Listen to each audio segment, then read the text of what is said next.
ਦਿਸ਼ਾ ਪਰਿਵਰਤਨ ਦੇ ਸਾਡੇ ਅੱਜ ਦੇ ਪ੍ਰੋਗਰਾਮ ਦੇ ਵਿੱਚ ਸ਼ਾਮਿਲ ਹੋਣ ਵਾਲੇ ਸਾਰੇ ਦਰਸ਼ਕਾਂ ਨੂੰ ਪਿਆਰ ਭਰੀ ਜੈ ਮਸੀਹ ਦੀ। ਤੁਹਾਡਾ ਸਭਨਾ ਦਾ ਪ੍ਰਭੂ ਯਿਸੂ ਮਸੀਹ ਜੀ ਦੇ ਨਾਮ ਵਿੱਚ ਸਵਾਗਤ ਹੈ। ਦੋਸਤੋ, ਅਸੀਂ ਉਮੀਦ ਕਰਦੇ ਹਾਂ ਕਿ ਤੁਹਾਨੂੰ ਸਾਡਾ ਇਹ ਅਧਿਐਨ ਪ੍ਰੋਗਰਾਮ ਪਸੰਦ ਆ ਰਿਹਾ ਹੋਵੇਗਾ ਅਤੇ ਤੁਸੀਂ ਇਸ ਤੋਂ ਆਤਮਿਕ ਲਾਭ ਵੀ ਪ੍ਰਾਪਤ ਕਰ ਰਹੇ ਹੋਵੋਗੇ। ਦਿਸ਼ਾ ਪਰਿਵਰਤਨ ਦੇ ਇਸ ਅਧਿਐਨ ਪ੍ਰੋਗਰਾਮ ਦੇ ਵਿੱਚ ਅਸੀਂ ਆਤਮਿਕ ਯੁੱਧ ਦੇ ਬਾਰੇ ਲੜੀਵਾਰ ਅਧਿਐਨ ਕਰਦੇ ਆ ਰਹੇ ਹਾਂ। ਆਤਮਿਕ ਯੁੱਧ ਦੇ ਇਸ ਵਿਸ਼ੇ ਤੇ ਅਸੀਂ ਹੁਣ ਤੱਕ ਧਾਰਮਿਕਤਾ ਦੀ ਸੰਜੋ ਦੇ ਬਾਰੇ ਜਾਣਕਾਰੀ ਨੂੰ ਹਾਸਿਲ ਕੀਤਾ ਹੈ। ਸਾਡੇ ਅੱਜ ਦੇ ਪ੍ਰੋਗਰਾਮ ਦੇ ਵਿੱਚ ਵੀ ਅਸੀਂ ਆਤਮਿਕ ਸੰਜੋ ਦੇ ਬਾਰੇ ਹੀ ਗੱਲਬਾਤ ਕਰਾਂਗੇ। ਅੱਜ ਦੇ ਅਧਿਐਨ ਪ੍ਰੋਗਰਾਮ ਦੇ ਵਿੱਚ ਅਸੀਂ ਇਸ ਗੱਲ ਦੇ ਉੱਤੇ ਗੌਰ ਕਰਨਾ ਜਾਰੀ ਰੱਖਾਂਗੇ ਕਿ ਧਾਰਮਿਕਤਾ ਦੀ ਸੰਜੋ ਨਿਯੰਤਰਿਤ ਧਾਰਮਿਕਤਾ ਦਾ ਚਿੰਨ੍ਹ ਕਿਵੇਂ ਹੈ। ਅਸੀਂ ਸਿੱਖਾਂਗੇ ਕਿ ਧਰਮ ਦੀ ਸੰਜੋ ਨੂੰ ਪਹਿਨਣ ਨਾਲ ਅਸੀਂ ਕਿਵੇਂ ਆਪਣੇ ਦਿਲ ਦੀ ਸੁਰੱਖਿਆ ਕਰ ਸਕਦੇ ਹਾਂ। ਇਸ ਦੇ ਨਾਲ ਹੀ ਅਸੀਂ ਪਰਮੇਸ਼ਰ ਦੇ ਇੱਕ ਹੋਰ ਸ਼ਸਤਰ ਖੁਸ਼ਖਬਰੀ ਦੀ ਜੁੱਤੀ ਦੇ ਬਾਰੇ ਗੌਰ ਕਰਾਂਗੇ।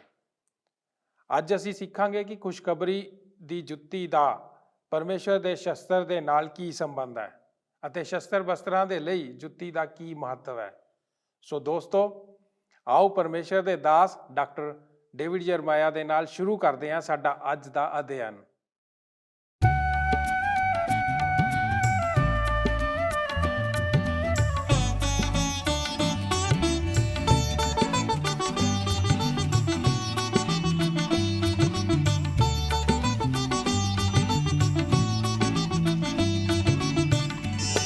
रहेगा नाम सदा तीकर मसीदा, रहेगा नाम सदा तीकर मसीदा, रहेगा जद तलक सूरज रहेगा, रहेगा जद तलक सूरज रहेगा।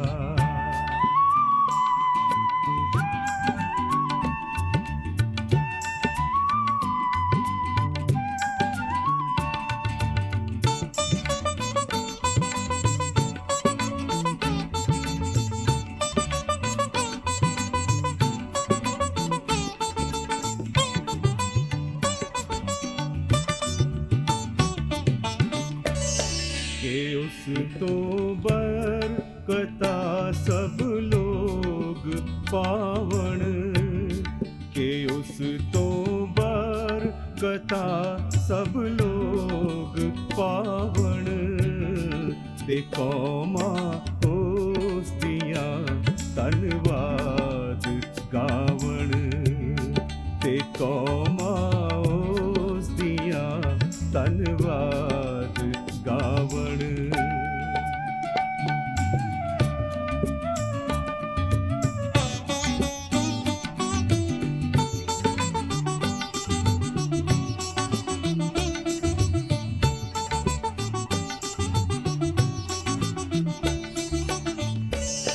खुदा दा पाक ना है शान वाला, खुदा दा पाक ना है शान वाला, सदा तीकर मुबारक हो रहेगा, सदा तीकर मुबारक हो रहेगा।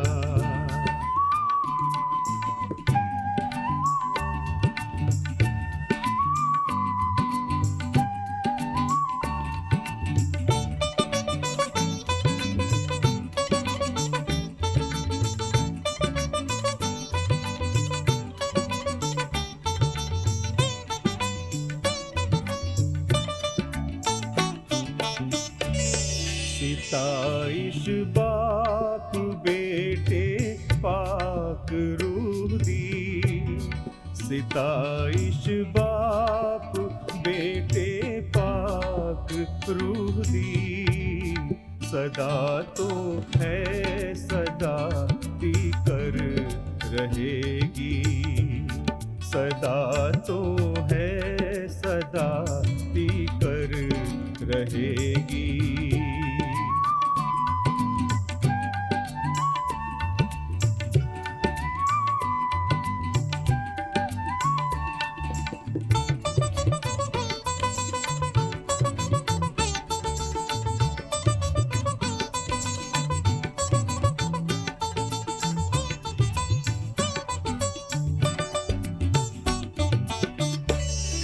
रहेगा नाम सदा तीकर मसीदा, रहेगा नाम सदा तीकर मसीदा, रहेगा जद तलक सूरज रहेगा, रहेगा जद तलक सूरज रहेगा।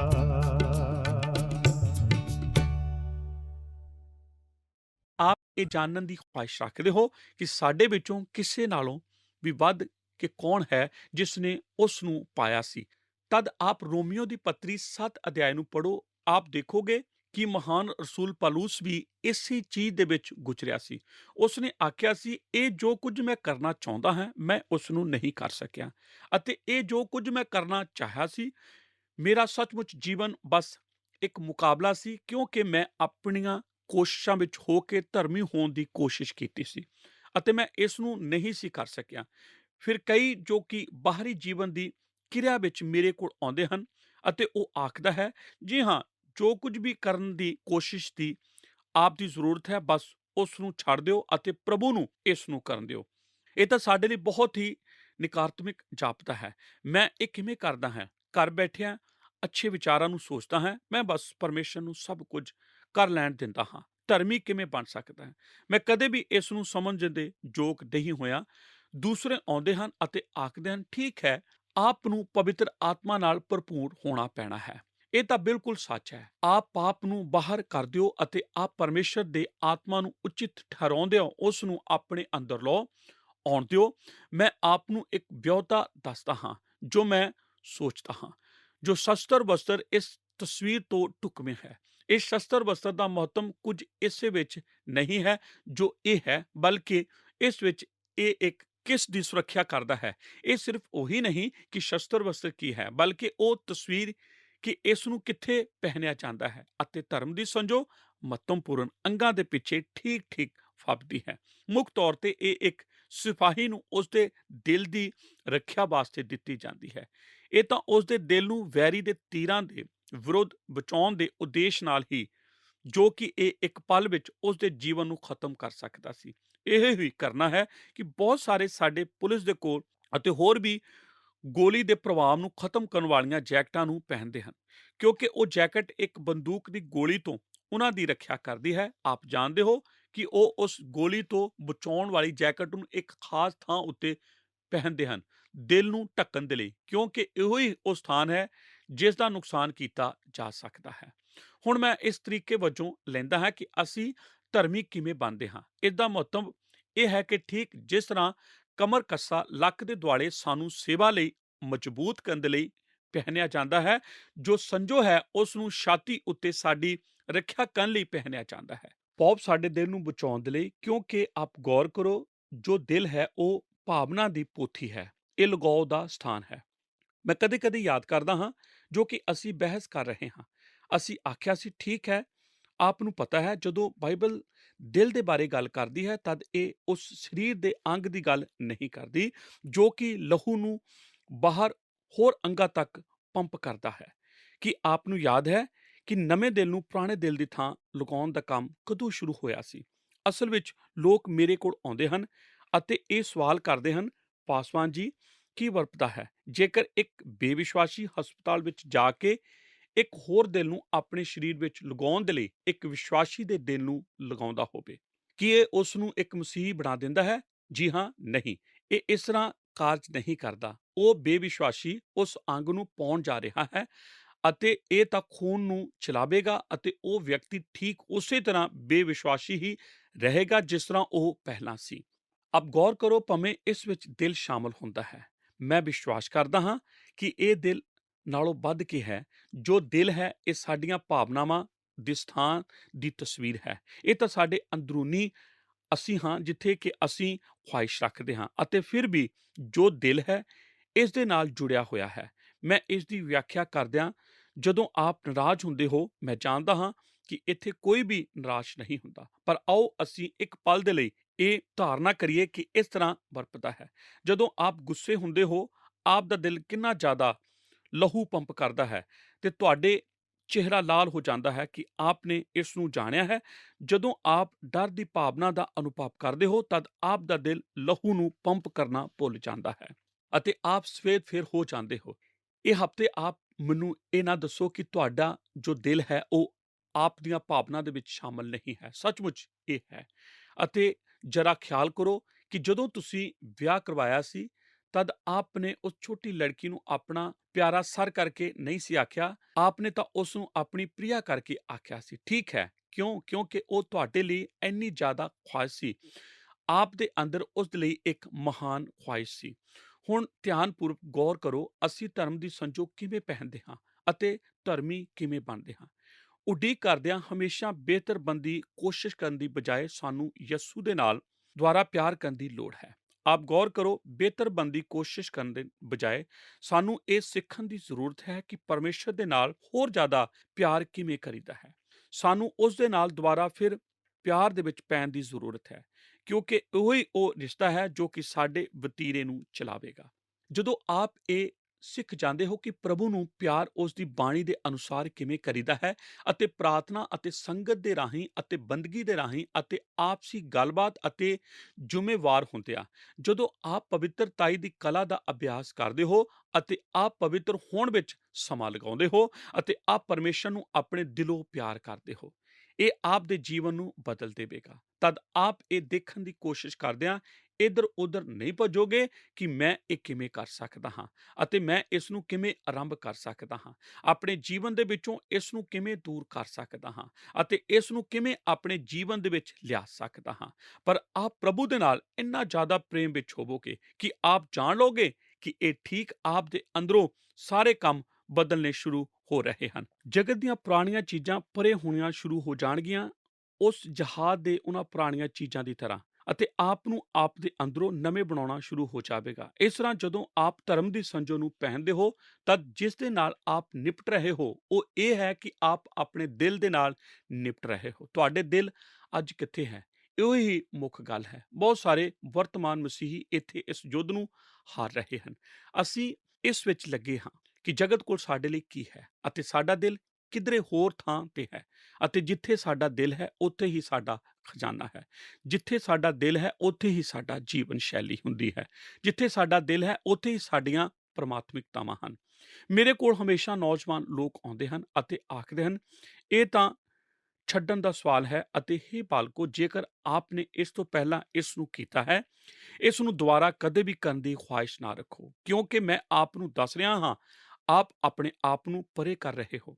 ਪਾਸਵਾਨ ਜੀ, ਆਪ ਕੀ ਸੋਚਦੇ ਹੋ ਕਿ ਇਹ ਇੱਕ ਟੀਸੀ ਹੈ? ਜੇਕਰ ਮੈਂ ਇਹ ਇਸ ਤਰ੍ਹਾਂ ਕਰਦਾ ਹਾਂ, ਅਕਸਰ ਇਹ ਕੁਝ ਇਹੋ ਜਿਹਾ ਹੈ ਜੋ ਕਿ ਕਿਸੇ ਨੇ ਉਹਨਾਂ ਨੂੰ ਦੱਸਿਆ ਸੀ ਕਿ ਉਹਨਾਂ ਨੂੰ ਉਹ ਕਰਨਾ ਚਾਹੀਦਾ ਹੈ ਜਾਂ ਨਹੀਂ ਕਰਨਾ ਚਾਹੀਦਾ, ਅਤੇ ਉਹ ਇਸ ਨੂੰ ਉਚਿਤ ਸਮਝਦੇ ਹਨ।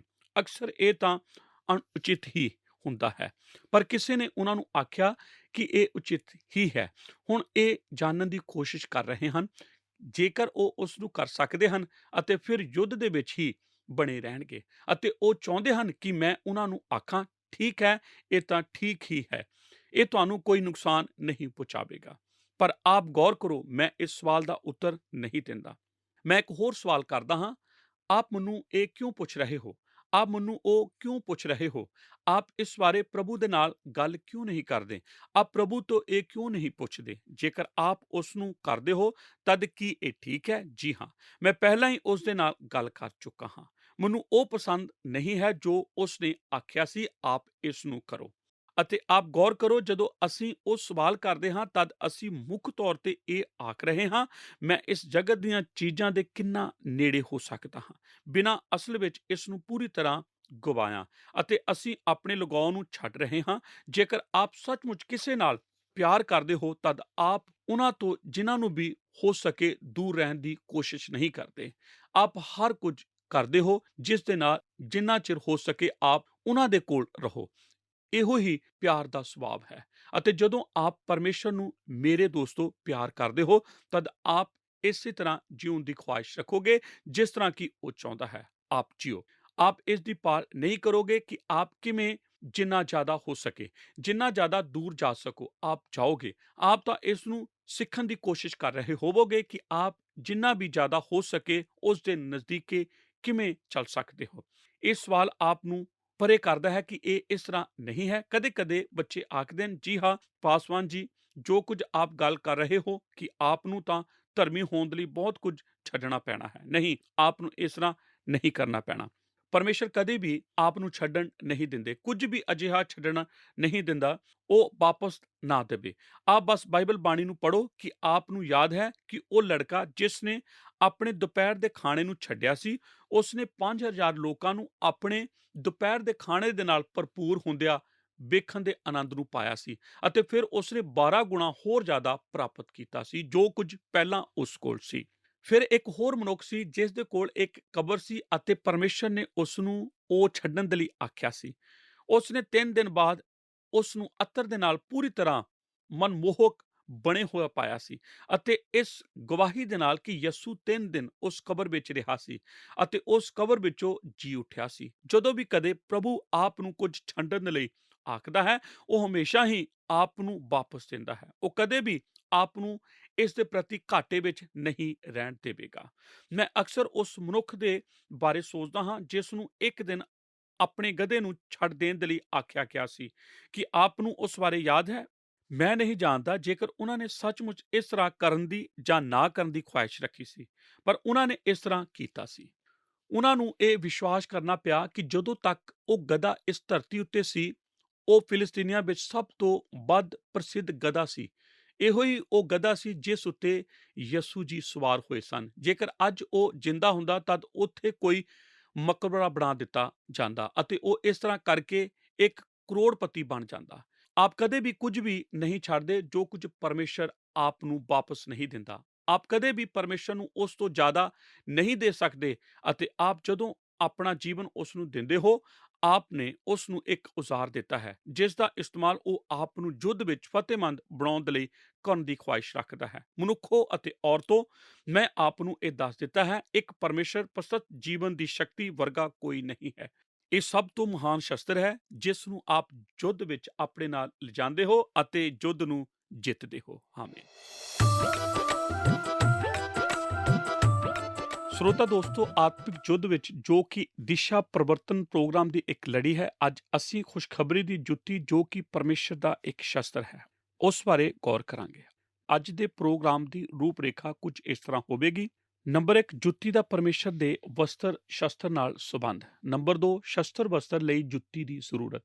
ਊੜਾ ਭਾਗ, ਜੁੱਤੀ ਤੋਂ ਬਗੈਰ ਆਪ ਨਾ ਸ਼ੁਕਰੇ ਹੋ। ਐੜਾ ਭਾਗ, ਜੁੱਤੀ ਤੋਂ ਬਿਨਾਂ ਆਪ ਅਨਚਿਤ ਹੋ। ਈੜੀ ਭਾਗ, ਜੁੱਤੀ ਤੋਂ ਬਿਨਾਂ ਆਪ ਅਣ ਉਤਪਾਦਕ ਹੋ। ਸੱਸਾ ਭਾਗ, ਜੁੱਤੀ ਤੋਂ ਬਿਨਾਂ ਆਪ ਇੱਕ ਅਣ ਮਸੀਹੀ ਹੋ। ਹਾਹਾ ਭਾਗ, ਜੁੱਤੀ ਤੋਂ ਬਗੈਰ ਆਪ ਨਾ ਤਿਆਰ ਕੀਤੇ ਗਏ ਹੋ। ਨੰਬਰ 3, ਯੁੱਧ ਲਈ ਜੁੱਤੀ ਦੀ ਮੰਗ ਕਰਨਾ। ਊੜਾ ਭਾਗ, ਮਿਲਾਪ ਦੇ ਲੇਖਕ ਨੂੰ ਮਿਲੋ। ਐੜਾ ਭਾਗ, ਸ਼ਾਂਤੀ ਦੇ ਰਾਜਕੁਮਾਰ ਉੱਤੇ ਧਿਆਨ ਕਰੋ। ਈੜੀ ਭਾਗ, ਆਪਣੇ ਜੀਵਨ ਵਿੱਚ ਮਿਲਾਪ ਦੇ ਆਤਮਾ ਨੂੰ ਪ੍ਰਗਟ ਕਰੋ। ਸੱਸਾ ਭਾਗ, ਮਿਲਾਪ ਦੇ ਵਚਨ ਦਾ ਭਗਤੀਪੂਰਨ ਇਸ ਉੱਤੇ ਧਿਆਨ ਕਰੋ ਅਤੇ ਇਸ ਨੂੰ ਯਾਦ ਕਰੋ। ਹਾਹਾ ਭਾਗ, ਆਪਣੇ ਜੀਵਨ ਨੂੰ ਮਿਲਾਪ ਦੇ ਨਾਪ ਦੇ ਦੁਆਰਾ ਮਾਪੋ। ਇੱਕ ਵਾਰ ਫਿਰ ਮੈਂ ਆਪ ਨੂੰ ਆਪਣੀਆਂ ਬਾਈਬਲਾਂ ਵਿੱਚੋਂ ਇਫਸੀਆਂ ਦੀ ਪੱਤਰੀ 6 ਅਧਿਆਏ ਵਿੱਚੋਂ ਬੋਲਣ ਦੀ ਆਖਦਾ ਹਾਂ। ਅੱਜ ਅਸੀਂ ਮਿਲ ਕੇ ਵਿਸ਼ਵਾਸੀ ਦੇ ਇੱਕ ਹੋਰ ਸ਼ਸਤਰ ਵਸਤਰ ਦੇ ਭਾਗ ਬਾਰੇ ਗੌਰ ਕਰਨ ਜਾ ਰਹੇ ਹਾਂ ਅਤੇ ਇੱਕ ਸਮੁੱਚੇ ਵਚਨ ਦੇ ਭਾਗ ਨੂੰ ਨਹੀਂ ਪੜ੍ਹਾਂਗੇ ਕਿਉਂਕਿ ਕਈ ਵਾਰ ਅਸੀਂ ਇਸ ਨੂੰ ਪਹਿਲਾਂ ਹੀ ਪੜ੍ਹ ਚੁੱਕੇ ਹਾਂ ਅਤੇ ਆਪ ਨੂੰ ਇਸ ਨੂੰ ਪੂਰੀ ਤਰ੍ਹਾਂ ਹੁਣ ਆਪਣੇ ਹੱਥ ਉੱਤੇ ਤਿਆਰ ਰੱਖਣਾ ਚਾਹੀਦਾ ਹੈ। ਅਸੀਂ ਬਸ ਇੱਕ ਹੀ ਐਤ ਨੂੰ ਪੜ੍ਹਨ ਜਾ ਰਹੇ ਹਾਂ। ਇਹ 6ਵੇਂ ਅਧਿਆਏ ਦੀ 15ਵੀਂ ਐਤ ਹੈ। ਇਸ ਨੂੰ ਇਹ ਯਾਦ ਕਰਾਉਂਦਾ ਹੈ ਕਿ ਸ਼ਸਤਰ ਵਸਤਰ ਦਾ ਇੱਕ ਭਾਗ ਆਤਮਿਕ ਯੁੱਧ ਵਿੱਚ ਸਾਨੂੰ ਉਸ ਨੂੰ ਇਸ ਤਰ੍ਹਾਂ ਖੁਦ ਲੈਣਾ ਚਾਹੀਦਾ ਹੈ। ਵਚਨ ਵਿੱਚ ਲਿਖਿਆ ਹੈ, ਮਿਲਾਪ ਦੀ ਖੁਸ਼ਖਬਰੀ ਦੀ ਤਿਆਰੀ ਦੀ ਜੁੱਤੀ ਆਪਣੇ ਪੈਰੀ ਪਾ ਕੇ ਖਲੋ ਜਾਓ। ਕੀ ਆਪ ਜਾਣਦੇ ਹੋ ਕਿ ਕੁਝ ਇਹੋ ਜਿਹਾ ਸਥਾਨ ਹੁੰਦੇ ਹਨ ਜਿੱਥੇ ਆਪ ਬਿਨਾਂ ਆਪਣੀ ਜੁੱਤੀ ਪਹਿਨੇ ਨਹੀਂ ਜਾਣਾ ਚਾਹੁੰਦੇ। ਆਪ ਨੂੰ ਆਪਣੀ ਜੁੱਤੀ ਦੀ ਜ਼ਰੂਰਤ ਹੁੰਦੀ ਹੈ। ਪਰਮੇਸ਼ਰ ਦੀ ਬਾਣੀ ਦੇ ਅਨੁਸਾਰ ਆਪ ਆਤਮਿਕ ਯੁੱਧ ਨੂੰ ਵੀ ਬਿਨਾਂ ਜੁੱਤੀ ਪਹਿਨਿਆ ਨਹੀਂ ਲੜ ਸਕਦੇ। ਬਾਈਬਲ ਬਾਣੀ ਆਖਦੀ ਹੈ ਕਿ ਜਦੋਂ ਆਪ ਯੁੱਧ ਨੂੰ ਜਾਂਦੇ ਹੋ ਤਦ ਆਪ ਨੂੰ ਮਿਲਾਪ ਦੀ ਖੁਸ਼ਖਬਰੀ ਦੀ ਜੁੱਤੀ ਪਹਿਨਣਾ ਪੈਣਾ ਹੈ। ਜੁੱਤੀ ਲੈਣ ਦੇ ਲਈ ਪੂਰੀ ਤਰ੍ਹਾਂ ਜ਼ਰੂਰੀ ਹੈ ਕਿ ਆਪ ਇੱਕ ਸਿਪਾਹੀ ਦੀ ਕਲਪਨਾ ਕਰ ਸਕਦੇ ਹੋ ਜਿਸ ਨੇ ਆਪਣੇ ਪੂਰੇ ਸ਼ਸਤਰ ਵਸਤਰ ਨੂੰ ਪੂਰੀ ਤਰ੍ਹਾਂ ਪਹਿਨਿਆ ਹੋਵੇ, ਸਿਰ ਤੋਂ ਲੈ ਕੇ ਪੈਰਾਂ ਤੱਕ, ਪਰ ਆਪ ਉਸ ਨੇ ਜੁੱਤੀ ਨਾ ਪਾਈ ਹੋ। ਜਿਸ ਤਰ੍ਹਾਂ ਗੁਰੀਲੇ ਯੁੱਧ ਤੋਂ ਬਗੈਰ ਵੀਅਤਨਾਮ ਦੇ ਯੁੱਧ ਨਾਲ ਸੰਬੰਧਿਤ ਫਿਲਮਾਂ ਵੇਖਣ ਨੂੰ ਆਪ ਨੂੰ ਯਾਦ ਹੈ ਅਤੇ ਹੋਰ ਥਾਵਾਂ ਵਿੱਚ ਵੀ ਕਿ ਆਪ ਉੱਥੇ ਨੰਗੇ ਪੈਰੀ ਬਹੁਤ ਸਾਰੇ ਸਿਪਾਹੀਆਂ ਨੂੰ ਨਹੀਂ ਵੇਖਦੇ। ਜਲਦੀ ਹੀ ਆਪ ਦੇਖੋਗੇ ਕਿ ਇਸ ਅਸਲੀਅਤ ਦੇ ਨਾਲ ਨਾਲ ਇੱਕ ਹੋਰ ਖੇਤਰ ਵਿੱਚ ਵੀ ਆਪ ਪੂਰੀ ਤਰ੍ਹਾਂ ਲੈਸ ਕੀਤੇ ਗਏ ਸੀ। ਆਪਣੀ ਜੁੱਤੀ ਤੋਂ ਬਗੈਰ ਆਪ ਮੁਕਾਬਲਾ ਕਰਨ ਦੇ ਅਯੋਗ ਠਹਿਰੋਗੇ। ਆਪ ਦੀ ਜੁੱਤੀ ਆਪ ਨੂੰ ਯੁੱਧ ਵਿੱਚ ਲਿਜਾਣ ਦੇ ਹੁਣ ਯੋਗ ਨਹੀਂ ਰਹੇਗੀ ਅਤੇ ਆਪ ਨੂੰ ਬਾਹਰ ਕਰ ਦਿੱਤਾ ਜਾਵੇਗਾ। ਰੋਮੀ ਸਿਪਾਹੀ ਜਿਨ੍ਹਾਂ ਦੇ ਬਾਰੇ ਇਫਸਿਆਂ ਨੂੰ ਲਿਖਦੇ ਵਕਤ ਪਾਲੂਸ ਜਿਨ੍ਹਾਂ ਬਾਰੇ ਲਿਖ ਰਿਹਾ ਸੀ, ਇਹੋ ਜਿਹੇ ਸਿਪਾਹੀ ਸਨ ਜੋ ਕਿ ਕਿੱਲਾਂ ਵਾਲੀ ਜੁੱਤੀਆਂ ਜਾਂ ਸੈਂਡਲ ਪਹਿਨਦੇ ਸਨ। ਇਹ ਕੋਕਿਆਂ ਵਾਲੇ ਸੈਂਡਲ ਸਿਪਾਹੀ ਦੇ ਲਈ ਖਾਸ ਤੌਰ ਤੇ ਤਿਆਰ ਕੀਤੇ ਜਾਂਦੇ ਸਨ ਤਾਂ ਕਿ ਯੁੱਧ ਦੇ ਦੌਰਾਨ ਉਹ ਆਪਣੇ ਪੈਰਾਂ ਨੂੰ ਪੂਰੀ ਤਰ੍ਹਾਂ ਟਿਕਾਉਣ ਦੇ ਯੋਗ ਹੋ ਸਕੇ। ਇੱਥੋਂ ਤੱਕ ਕਿ ਚੀਕਣੀ ਧਰਤੀ ਉੱਤੇ ਵੀ ਹੱਥੋਂ ਪਾਈ ਯੁੱਧ ਵਿੱਚ ਹੁੰਦਿਆਂ ਅਤੇ ਤਿਲਕਦੇ ਨਹੀਂ ਸਨ। ਇਸ ਤਰ੍ਹਾਂ ਪਾਲੂਸ ਨੇ ਰੋਮੀ ਯੁੱਧ ਦੇ ਨਾਲ ਸੰਬੰਧਿਤ ਵਰਣਨ ਵਿੱਚੋਂ ਇਸ ਗੱਲ ਨੂੰ ਲਿਆ ਸੀ ਕਿ ਇਹ ਇੱਕ ਮਜ਼ਬੂਤ ਨੀਂਹ ਹੈ ਕਿ ਅਸੀਂ ਪੂਰੀ ਤਰ੍ਹਾਂ ਜੁੱਤੀ ਨੂੰ ਪਹਿਨਿਆ ਹੋਇਆ ਹੈ ਤਾਂ ਕਿ ਜਦੋਂ ਅਸੀਂ ਯੁੱਧ ਵਿੱਚ ਜਾਈਏ ਅਸੀਂ ਯੁੱਧ ਨੂੰ ਜਿੱਤ ਸਕੀਏ। ਬਾਈਬਲ ਬਾਣੀ ਆਖਦੀ ਹੈ ਕਿ ਜੋ ਜੁੱਤੀ ਹੈ ਜਿਸ ਨੂੰ ਅਸੀਂ ਪਹਿਨਦੇ ਹਾਂ ਇਹ ਮਿਲਾਪ ਦੀ ਖੁਸ਼ਖਬਰੀ ਹੈ। ਮਿਲਾਪ ਦੀ ਖੁਸ਼ਖਬਰੀ ਦੂਸਰੇ ਸ਼ਬਦਾਂ ਵਿੱਚ ਬਾਈਬਲ ਆਖਦੀ ਹੈ ਕਿ ਸਾਨੂੰ ਖੁਸ਼ਖਬਰੀ ਦੀ ਤਿਆਰੀ ਦੀ ਜੁੱਤੀ ਪਹਿਨੇ ਹੋਏ ਹੋਣਾ ਚਾਹੀਦਾ ਹੈ। ਸਾਡੇ ਯੁੱਧ ਦੀ ਨੀਂਹ ਸਾਡੇ ਅੰਦਰ ਪਾਈ ਜਾਣ ਵਾਲੀ ਸਥਿਰ ਸ਼ਾਂਤੀ ਹੈ ਜੋ ਪਰਮੇਸ਼ਰ ਸਾਨੂੰ ਬਖਸ਼ਣੀ ਚਾਹੁੰਦਾ ਹੈ। ਅਸੀਂ ਸ਼ੈਤਾਨ ਬਾਰੇ ਸਿੱਖਦੇ ਆ ਰਹੇ ਹਾਂ। ਪਿਛਲੇ ਕੁਝ ਦਿਨਾਂ ਦੇ ਦੌਰਾਨ ਅਸੀਂ ਇਹ ਦੇਖਿਆ ਹੈ ਕਿ ਸ਼ੈਤਾਨ ਸ਼ਾਂਤੀ ਨੂੰ ਨਾਸ਼ ਕਰਨ ਵਾਲਾ ਹੈ। ਉਸ ਦਾ ਉਦੇਸ਼ ਇਸ ਧਰਤੀ ਉੱਤੇ ਆਉਣ ਦੇ ਵਿੱਚ ਮਨੁੱਖਾਂ ਦੇ ਵਿਚਕਾਰ ਫੋਟਕ ਪਾਉਣਾ ਹੈ, ਪਰਮੇਸ਼ਰ ਅਤੇ ਮਨੁੱਖ ਦੇ ਵਿਚਕਾਰ ਵੰਡ ਪਾਉਣਾ ਹੈ। ਉਸ ਦਾ ਆਕਾਸ਼ ਤੋਂ ਬਾਹਰ ਕੀਤੇ ਜਾਣ ਤੋਂ ਬਾਅਦ ਪਹਿਲਾ ਕੰਮ ਠੀਕ ਸਵਰਗਦੂਤਾਂ ਨੂੰ ਦੋ ਹਿੱਸਿਆਂ ਵਿੱਚ ਵੰਡਣਾ ਸੀ। ਇਸ ਤਰ੍ਹਾਂ ਜਦੋਂ ਅਸੀਂ ਉਸ ਦੇ ਨਾਲ ਮੁਕਾਬਲਾ ਕਰਦੇ ਹਾਂ ਸਾਨੂੰ ਲੜਾਈ ਦੇ ਸ਼ਸਤਰ ਬਸਤਰ ਪਾਉਣੇ ਪੈਣੇ ਹਨ ਜੋ ਕਿ ਸਾਨੂੰ ਉਸ ਖਾਸ ਹਮਲੇ ਦੇ ਦੌਰਾਨ ਖੜੇ ਹੋਣ ਵਿੱਚ ਮਦਦ ਕਰਨਗੇ ਜੋ ਉਹ ਸਾਡੇ ਉੱਤੇ ਕਰਦਾ ਹੈ। ਯੁੱਧ ਦਾ ਉਹ ਹਥਿਆਰ ਬਾਈਬਲ ਬਾਣੀ ਦੇ ਅਨੁਸਾਰ ਅੰਜੀਲ ਹੈ ਜਾਂ ਫਿਰ ਮਿਲਾਪ ਦੀ ਖੁਸ਼ਖਬਰੀ ਦੀ ਤਿਆਰੀ। ਨੰਬਰ 1 ਸ਼ਸਤਰ ਵਸਤਰ ਦੇ ਨਾਲ ਜੁੱਤੀ ਦਾ ਸੰਬੰਧ। ਤਿੰਨ ਚੀਜ਼ਾਂ ਹਨ ਜੋ ਮੈਂ ਚਾਹੁੰਦਾ ਹਾਂ ਕਿ ਆਪ ਗੌਰ ਕਰੋ ਜੋ ਕਿ ਇਸ ਐਤ ਵਿੱਚ ਅਧਿਐਨ ਕਰਦਿਆਂ ਗੌਰ ਕਰਨ ਯੋਗ ਹਨ। ਉਸ ਤੋਂ ਪਹਿਲਾਂ ਇਹ ਮਹੱਤਵਪੂਰਨ ਹੈ ਕਿ ਅਸੀਂ ਬਾਕੀ ਦੇ ਸ਼ਸਤਰ ਵਸਤਰ ਦੇ ਨਾਲ ਜੁੱਤੀ ਦੇ ਸੰਬੰਧ ਬਾਰੇ ਗੌਰ ਕਰੀਏ। ਜੇਕਰ ਆਪ ਇਸ ਬਾਈਬਲ ਅਧਿਐਨ ਨੂੰ ਸੁਣਦੇ ਹੋ ਆ ਰਹੇ ਹੋ ਤਦ ਆਪ ਜਾਣਦੇ ਹੋ ਕਿ ਸਾਰੀ ਕਲਪਨਾਇਕ ਜਾਣਕਾਰੀ ਇੱਥੇ ਸਾਨੂੰ ਦਿੱਤੀ ਗਈ ਹੈ। ਇਹ ਸਭ ਕੁਝ ਇਸੇ ਤਰ੍ਹਾਂ ਹੈ। ਇਹ ਇੱਕ ਤਸਵੀਰ ਹੈ ਜੋ ਕਿ ਤਸਵੀਰਾਂ ਦੇ ਵਿੱਚ ਸੱਚਾਈ ਹੈ। ਇਹ ਸਮੁੱਚੀ ਕਲਪਨਾਇਕ ਤਸਵੀਰ ਹੈ ਉਸ ਬਾਰੇ ਜੋ ਕਿ ਸੱਚਮੁੱਚ ਇੱਕ ਵਿਸ਼ਵਾਸੀ ਨੂੰ ਯਿਸੂ ਮਸੀਹ ਦੇ ਨਾਲ ਆਪਣੇ ਆਪ ਨੂੰ ਲੈਸ ਕਰਨ ਦੀ ਜ਼ਰੂਰਤ ਹੈ। ਉਸ ਨੂੰ ਪ੍ਰਭੂ ਯਿਸੂ ਮਸੀਹ ਨੂੰ ਪਹਿਨਣਾ ਪੈਣਾ ਹੈ ਅਤੇ ਮਸੀਹ ਦੀ ਸ਼ਕਤੀ ਵਿੱਚ ਉਸ ਨੂੰ ਯੁੱਧ ਵਿੱਚ ਅੱਗੇ ਵਧਣਾ ਪੈਣਾ ਹੈ। ਜਦੋਂ ਅਸੀਂ ਇਹ ਅਧਿਐਨ ਕਰਦੇ ਹਾਂ ਤਦ ਸਾਨੂੰ ਸਭ ਤੋਂ ਪਹਿਲਾਂ ਸੱਚਾਈ ਦੇ ਕਮਰ ਕੱਸੇ ਨੂੰ ਪਹਿਨਣਾ ਪੈਣਾ ਹੈ। ਇਹ ਆਰੰਭ ਹੈ। ਯਿਸੂ ਨੇ ਆਖਿਆ ਸੀ ਕਿ ਰਾਹ ਸੱਚਾਈ ਅਤੇ ਜੀਵਨ ਮੈਂ ਹਾਂ। ਇਸ ਤਰ੍ਹਾਂ ਜਦੋਂ ਅਸੀਂ ਸੱਚਾਈ ਨੂੰ ਪਹਿਨਦੇ ਹਾਂ ਅਸੀਂ ਮਸੀਹ ਨੂੰ ਪਹਿਨਦੇ ਹਾਂ। ਜਦੋਂ ਅਸੀਂ ਧਰਮ ਦੀ ਸੰਜੋ ਦੇ ਬਾਰੇ ਅਧਿਐਨ ਕੀਤਾ ਸੀ ਤਦ ਅਸੀਂ ਇਹ ਸਿੱਖਿਆ ਸੀ ਕਿ ਉਹ ਧਰਮ ਜੋ ਸਾਨੂੰ ਵੈਰੀ ਦੇ ਅੰਗਣ ਬਾਣਾਂ ਤੋਂ ਬਚਾਉਂਦਾ ਹੈ ਉਹ ਧਰਮ ਦੀ ਸੰਜੋ ਹੈ ਜੋ ਕਿ ਯਿਸੂ ਮਸੀਹ ਜੀ ਦੀ ਧਾਰਮਿਕਤਾ ਹੈ ਜੋ ਸਾਡੇ ਲੇਖੇ ਜੋੜੀ ਜਾ ਚੁੱਕੀ ਹੈ ਅਤੇ ਯਿਸੂ ਮਸੀਹ ਦੀ ਧਾਰਮਿਕਤਾ ਦੇ ਅਹੁਦੇ ਵਿੱਚ ਪਾਏ ਜਾਂਦੇ ਹਾਂ। ਜਦੋਂ ਸਾਨੂੰ ਇਹ ਸਭ ਕੁਝ ਪਹਿਨਾਇਆ ਗਿਆ ਹੋਵੇ ਅਸੀਂ ਸੱਚਾਈ ਦੇ ਨਾਲ ਆਰੰਭ ਕਰਦੇ ਹਾਂ ਜੋ ਕਿ ਸਾਨੂੰ ਧਾਰਮਿਕਤਾ ਦੇ ਵੱਲ ਲਿਆਉਂਦਾ ਹੈ ਜੋ ਕਿ ਅੰਤ ਵਿੱਚ ਸ਼ਾਂਤੀ ਵੱਲ ਸਾਨੂੰ ਲਿਜਾਂਦਾ ਹੈ। ਜੋ ਮਿਲਾਪ ਜਾਂ ਸ਼ਾਂਤੀ ਹੈ ਇਹ ਇੱਕ ਅਸਲੀਅਤ ਨਾਲ ਜੁੜੀ ਹੋਈ ਹੈ ਕਿ ਅਸੀਂ ਆਪਣੇ ਆਪ ਨੂੰ ਪਰਮੇਸ਼ਰ ਦੇ ਅੱਗੇ ਹੁਣ ਸਿਰਜਿਤ ਕੀਤੇ ਕਰਨ ਦੀ ਜਹਿਦ ਨਹੀਂ ਹਾਂ। ਉਸ ਨੇ ਇਹ ਐਲਾਨ ਕਰ ਦਿੱਤਾ ਹੈ ਕਿ ਯਿਸੂ ਮਸੀਹ ਵਿੱਚ ਅਸੀਂ ਧਰਮੀ ਹਾਂ। ਇਸ ਤਰ੍ਹਾਂ ਜੁੱਤੀ ਦਾ ਸੰਬੰਧ ਜੋ ਕਿ ਬਾਕੀ ਸ਼ਸਤਰ ਬਸਤਰਾਂ ਦੇ ਨਾਲ ਹੈ ਇਹ ਇੱਕ ਬਹੁਤ ਹੀ ਤਰਕ ਸੰਗਤ ਹੈ। ਅਸੀਂ ਲੋਕਾਂ ਦੇ ਵਿਰੁੱਧ ਕਿਸੇ ਯੁੱਧ ਵਿੱਚ ਬਿਲਕੁਲ ਨਹੀਂ ਹਾਂ। ਅਸੀਂ ਤਾਂ ਸੋਚਾਂ ਅਤੇ ਵਤੀਰਿਆਂ ਦੇ ਖੇਤਰ ਦੇ ਵਿੱਚ ਦੇ ਵਿਰੁੱਧ ਵਿੱਚ ਇੱਕ ਯੁੱਧ ਵਿੱਚ ਪਾਏ ਜਾਂਦੇ ਹਾਂ। ਇਸ ਤਰ੍ਹਾਂ ਇਹ ਮਹੱਤਵਪੂਰਨ ਹੈ ਕਿ ਅਸੀਂ ਆਪਣੀ ਅੰਦਰੂਨੀ ਮਨੁੱਖਤਾ ਦੇ ਵਿੱਚ ਮਿਲਾਪ ਦੇ ਨਾਲ ਲੈਸ ਕੀਤੇ ਗਏ ਹੋਈਏ। ਪਿਆਰੇ ਦਰਸ਼ਕੋ, ਸਾਡੇ ਨਾਲ ਇਸ ਪ੍ਰੋਗਰਾਮ ਦੇ ਵਿੱਚ ਅਖੀਰ ਤੱਕ ਬਣੇ ਰਹਿਣ ਦੇ ਲਈ ਤੁਹਾਡਾ ਸਭਨਾਂ ਦਾ ਬਹੁਤ-ਬਹੁਤ ਧੰਨਵਾਦ। ਅੱਜ ਅਸੀਂ ਡਾਕਟਰ ਡੇਵਿਡ ਜਰਮਾਇਆ ਦੇ ਨਾਲ ਆਤਮਿਕ ਯੁੱਧ ਉੱਤੇ ਚਰਚਾ ਕਰ ਰਹੇ ਸੀ। ਜਿਵੇਂ ਕਿ ਬਾਈਬਲ ਦੱਸਦੀ ਹੈ ਕਿ ਪਰਮੇਸ਼ਵਰ ਦੇ ਸਾਰੇ ਸ਼ਸਤਰ ਬਸਤਰ ਪਹਿਨ ਲਓ ਤਾਂ ਜੋ ਤੁਸੀਂ ਸ਼ੈਤਾਨ ਦੇ ਵਿਰੁੱਧ ਖੜੇ ਹੋ ਸਕੋ ਅਤੇ ਉਸ ਦਾ ਸਾਹਮਣਾ ਬੜੇ ਹੌਸਲੇ ਦੇ ਨਾਲ ਕਰ ਸਕੋ। ਇਸੇ ਗੱਲ ਨੂੰ ਸਮਝਦੇ ਹੋਏ ਅਸੀਂ ਅੱਗੇ ਵਧਦੇ ਹੋਏ ਅੱਜ ਪਰਮੇਸ਼ਰ ਦੇ ਇੱਕ ਹੋਰ ਸ਼ਸਤਰ ਖੁਸ਼ਖਬਰੀ ਦੀ ਜੁੱਤੀ ਬਾਰੇ ਆਪਣੀ ਚਰਚਾ ਨੂੰ ਸ਼ੁਰੂ ਕੀਤਾ। ਅਫਸੀਆਂ ਦੀ ਪੱਤਰੀ ਦੇ 6ਵੇਂ ਅਧਿਆਇ ਦੀ 15 ਆਇਤ ਵਿੱਚ ਲਿਖਿਆ ਹੈ ਕਿ ਮਿਲਾਪ ਦੀ ਖੁਸ਼ਖਬਰੀ ਦੀ ਤਿਆਰੀ ਦੇ ਜੁੱਤੀ ਆਪਣੇ ਪੈਰੀ ਪਾ ਕੇ ਖਲੋ ਜਾਓ। ਕਈ ਇਹੋ ਜਿਹੇ ਸਥਾਨ ਹੁੰਦੇ ਹਨ ਜਿੱਥੇ ਸਾਨੂੰ ਜੁੱਤੀ ਪਾ ਕੇ ਹੀ ਜਾਣਾ ਪੈਂਦਾ ਹੈ। ਯੁੱਧ ਦੇ ਮੈਦਾਨ ਵਿੱਚ ਵੀ ਅਸੀਂ ਨੰਗੇ ਪੈਰ ਨਹੀਂ ਜਾ ਸਕਦੇ, ਉੱਥੇ ਵੀ ਜੁੱਤੀ ਪਾ ਕੇ ਹੀ ਜਾਣਾ ਪੈਂਦਾ ਹੈ ਤੇ ਇਹ ਬਹੁਤ ਮਹੱਤਵਪੂਰਨ ਹੁੰਦਾ ਹੈ। ਪਰਮੇਸ਼ਰ ਦੀ ਬਾਣੀ ਦੇ ਅਨੁਸਾਰ ਅਸੀਂ ਆਤਮਿਕ ਯੁੱਧ ਨੂੰ ਵੀ ਬਿਨਾਂ ਜੁੱਤੀ ਪਹਿਨੇ ਨਹੀਂ ਲੜ ਸਕਦੇ। ਅਸੀਂ ਸ਼ਸਤਰ ਬਸਤਰ ਦੇ ਨਾਲ ਜੁੱਤੀ ਦੇ ਸੰਬੰਧ ਨੂੰ ਵੇਖਿਆ। ਇਸ ਤੋਂ ਸਾਨੂੰ ਇੱਕ ਗੱਲ ਸਮਝ ਆਉਂਦੀ ਹੈ ਕਿ ਸਾਡਾ ਯੁੱਧ ਲੋਕਾਂ ਦੇ ਵਿਰੁੱਧ ਨਹੀਂ ਹੈ, ਬਲਕਿ ਅਸੀਂ ਤਾਂ ਸੋਚਾਂ ਅਤੇ ਵਤੀਰਿਆਂ ਦੇ ਖੇਤਰ ਵਿੱਚ ਯੁੱਧ ਵਿੱਚ ਪਾਏ ਜਾਂਦੇ ਹਾਂ। ਇਸ ਲਈ ਮਹੱਤਵਪੂਰਨ ਇਹ ਹੈ ਕਿ ਅਸੀਂ ਆਪਣੀ ਅੰਦਰੂਨੀ ਮਨੁੱਖਤਾ ਦੇ ਵਿੱਚ ਮਿਲਾਪ ਦੇ ਨਾਲ ਲੈਸ ਕੀਤੇ ਜਾਈਏ, ਕਿਉਂਕਿ ਅਫਸੀਆਂ ਦੀ ਪੱਤਰੀ ਦੇ 2 ਅਧਿਆਏ ਦੀ 14 ਆਇਤ ਦੇ ਵਿੱਚ ਬਾਈਬਲ ਕਹਿੰਦੀ ਹੈ ਕਿ ਕਿਉਂ ਜੋ ਉਹ ਸਾਡਾ ਮਿਲਾਪ ਹੈ ਜਿਨੇ ਦੋਹਾਂ ਨੂੰ ਇੱਕ ਕੀਤਾ ਅਤੇ ਆਪਣੇ ਸਰੀਰ ਦੇ ਵਿੱਚ ਵੈਰ ਵਿਰੋਧ ਵਾਲੀ ਜੁਦਾਈ ਦੀ ਕੰਧ ਨੂੰ ਢਾ ਦਿੱਤਾ। ਦੋਸਤੋ, ਮੇਲ ਮਿਲਾਪ ਦੀ ਖੁਸ਼ਖਬਰੀ ਦੀ ਤਿਆਰੀ ਦੀ ਜੁੱਤੀ ਦੇ ਇਸ ਆਤਮਿਕ ਸ਼ਸਤਰ ਦੇ ਬਾਰੇ ਵਧੇਰੇ ਜਾਣਕਾਰੀ ਨੂੰ ਅਸੀਂ ਆਪਣੇ ਅਗਲੇ ਪ੍ਰੋਗਰਾਮ ਦੇ ਵਿੱਚ ਵੀ ਜਾਰੀ ਰੱਖਾਂਗੇ। ਹੁਣ ਪ੍ਰੋਗਰਾਮ ਦੀ ਸਮਾਪਤੀ ਦਾ ਸਮਾਂ ਹੋ ਗਿਆ। ਦੋਸਤੋ, ਤੁਹਾਨੂੰ ਸਾਡਾ ਅੱਜ ਦਾ ਪ੍ਰੋਗਰਾਮ ਕਿਵੇਂ ਦਾ ਲੱਗਿਆ? ਇਸ ਦੇ ਬਾਰੇ ਜੇਕਰ ਕੋਈ ਵਿਚਾਰ ਜਾਂ ਗੱਲ ਸਾਡੇ ਨਾਲ ਸਾਂਝੀ ਕਰਨਾ ਚਾਹੁੰਦੇ ਹੋ ਤਾਂ ਤੁਸੀਂ ਸਾਡੇ ਨਾਲ ਸੰਪਰਕ ਕਰ ਸਕਦੇ ਹੋ। ਸਾਡਾ ਸੰਪਰਕ ਨੰਬਰ ਤੁਹਾਡੇ ਟੈਲੀਵਿਜ਼ਨ ਦੀ ਸਕਰੀਨ ਦੇ ਉੱਤੇ ਫਲੈਸ਼ ਹੋ ਰਿਹਾ ਹੈ। ਸੋ ਦੋਸਤੋ, ਹੁਣ ਸਾਨੂੰ ਇਜਾਜ਼ਤ ਦਿਓ। ਅਗਲੇ ਪ੍ਰੋਗਰਾਮ ਦੇ ਵਿੱਚ ਫਿਰ ਮੁਲਾਕਾਤ ਹੋਏਗੀ। ਆਓ ਅੱਜ ਦੇ ਵਚਨ ਦੇ ਲਈ ਪਰਮੇਸ਼ਰ ਦਾ ਧੰਨਵਾਦ ਕਰੀਏ। ਆਓ ਪ੍ਰਾਰਥਨਾ ਕਰੀਏ।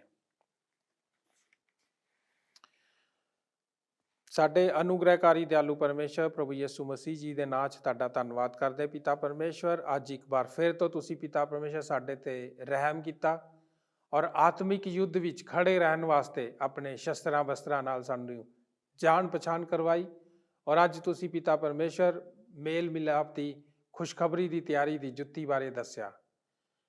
ਔਰ ਪ੍ਰਭੂ ਜੀ ਸਾਨੂੰ ਸਮਝਾਇਆ ਕਿ ਬਹੁਤ ਸਾਵਾਂ ਇਹੋ ਜਿਹੀਆਂ ਹੁੰਦੀਆਂ ਜਿੱਥੇ ਅਸੀਂ ਜੁੱਤੀ ਪਾ ਕੇ ਹੀ ਜਾ ਸਕਦੇ ਹਾਂ। ਔਰ ਯੁੱਧ ਦੇ ਮੈਦਾਨ ਦੇ ਵਿੱਚ ਅਗਰ ਅਸੀਂ ਜੁੱਤੀ ਪਾ ਕੇ ਨਹੀਂ ਠਹਿਰਦੇ ਤਾਂ ਪਿਤਾ ਪਰਮੇਸ਼ਰ ਅਸੀਂ ਅਯੋਗ ਕਰਾਰ ਦਿੱਤੇ ਜਾਂਦੇ ਹਾਂ। ਪਿਤਾ, ਤੁਹਾਡਾ ਧੰਨਵਾਦ ਕਰਦੇ ਹਾਂ ਕਿ ਤੁਸੀਂ ਸਾਨੂੰ ਇਹ ਅੱਛੀ ਸਿੱਖਿਆ ਦਿੱਤੀ। ਯਿਸੂ ਨਾਸਰੀ ਜੀ ਦੇ ਨਾਂ 'ਚ ਇਸ ਪ੍ਰਾਰਥਨਾ ਨੂੰ ਮੰਗਦੇ ਹਾਂ। ਆਮੀਨ। ਕੀ ਤੁਹਾਨੂੰ ਇਹ ਪ੍ਰੋਗਰਾਮ ਪਸੰਦ ਆਇਆ? ਹੁਣੇ ਸਾਨੂੰ ਇੱਕ ਮਿਸ ਕਾਲ ਦਿਓ ਤੇ ਤੁਸੀਂ ਅਗਲੇ ਜੇਤੂ ਹੋ ਸਕਦੇ ਹੋ।